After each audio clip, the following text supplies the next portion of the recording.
Hello বন্ধুরা, তো আমি আজকে দেখো পিঠে ভাজতে বসে আছি। তো আমাদের পৌষ পার্বণের দিন পিঠে ভাজা হয়নি, তো তার জন্য আজকে আমি পিঠে ভাজছি। কারণ কয়েকদিন হয়ে গেল, সেদিন কোনো কারণে একটা আমাদের হয়নি, শুধু তাওয়াটা পুরানো ছিল। তো তার জন্য ভাবলাম আজকে পিঠে খেতে ইচ্ছে করেছে, তাই পিঠে ভাজতে বসে।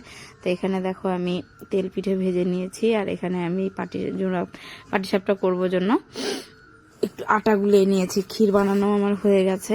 তো এখন এই দেখো আমি পাটিসাপটা বানাবো। তো কে কেমন বানাও সেটা তো আর আমি জানি না, আমি বানাতেও পারি না, মোবাইল দেখে দেখে একটু শিখেছিলাম, তো সেটাই একটু ট্রাই করলাম বাড়িতে। তো দেখো এই যে ক্ষীরগুলো আমি পাটিসাপটাতে দিয়ে দিচ্ছিলাম, আর এখন আমি পাটিসাপটা দেখি হয় কিনা। তো দেখে ভাবছি হবেই। তো এই যে আমি পাটিসাপটাটা এই যে দেখো ভালোই হয়েছে। তো পাটিসাপটাটা আমি বানাচ্ছিলাম, আর কয়েকদিন ধরেই ভাবছিলাম পিঠে খাবো, তো খাওয়া হয়ে ওঠে না। তো আজকে একটু ভাবলাম, বাড়িতেই আছি তো ভাবি যে না একটু ভাজি, কারণ বাবা মাদেরকেও দেওয়া হয়নি, ওরাও খায়নি। তো আমি একটু বেশি করেই ভাজবো, যাতে ওদেরকেও একটু দিতে পারি বা আমরাও একটু খেতে পারি। তো দেখো পাটিসাপটাটা আমার হয়ে গেছে প্রথমেই। তো আমি অনেকগুলো পাটিসাপটা বানিয়েছি, তো এগুলো দেখতেই পাচ্ছ। তো আমি আজকে করেছি তেল পিঠে, একটু পাটিসাপটা কয়েকটা, আর একটু সিদ্ধ পিঠা করব, মানে পুলি পিঠা করব। তো দেখো আমি বসে বসে এখানে পুলিগুলো বানাচ্ছি, আর দুধটা এখানে দুধটা জাল দিয়ে কয়েকদিন ধরে লাল হয়েছিল। তো আজকে আর একটু বেশি গরম করে নিব। তো উনানে বসে দিয়েছি দুধগুলো ফুটতে থাক, আর আমি এখানে বসে বসে পুলিগুলো সব বসে বসে বানাচ্ছিলাম।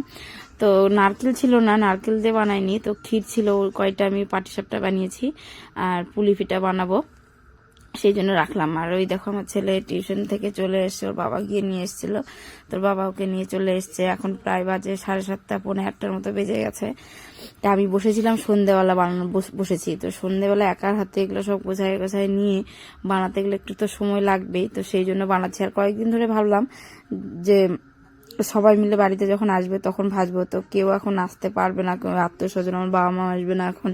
তো ওদের আশা করে থাকলে তো আমার পুরো স্মৃতি চলে যাবে কখন খাবো। তো দেখো তোমাদের সঙ্গে কথা বলতে বলতে আমার পুলিগুলো বানানো হয়ে গেছে। তো পুলিগুলো আমি দুধের মধ্যে ছাড়বো এখন। তো দেখো এই যে দুধের মধ্যে আমি এখন ছাড়ছি।